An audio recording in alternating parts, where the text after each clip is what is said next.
Everyone says manufacturing in China is cheaper, but here's what they don't tell you. So let me break it down here. Last week, I needed a design change for one of my products.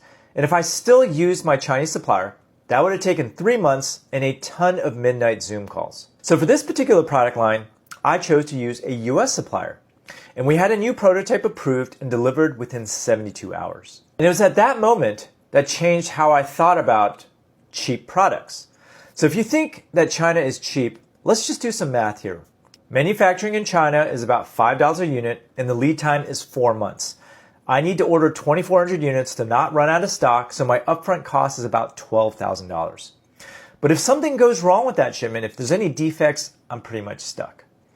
Now compare this to manufacturing in the US, where it costs $15 per unit.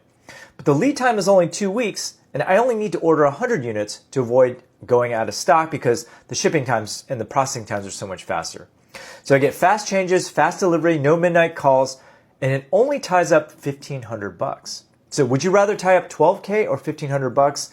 99% of people focus on their unit costs.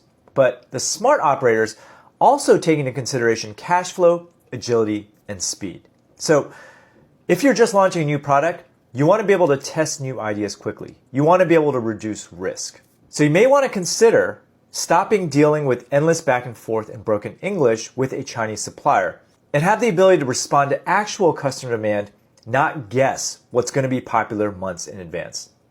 Now, since we moved this one product line, which I'll tell you now is an apron line, back in the US, prototypes of ours now go out in days and not months.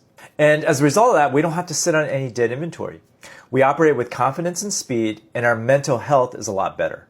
Now, this doesn't work for every product, but if you're dealing with anything custom, and we're talking about apparel, accessories, anything with changing specifications, local will tend to beat cheap almost every single time. So just think about it here real quick. How many sales are you missing out because you're too slow? How many headaches are you forcing yourself to endure with these long lead times? And how much money are you actually saving? Most people don't run the numbers, but you can. Follow me if you want more real talk like this.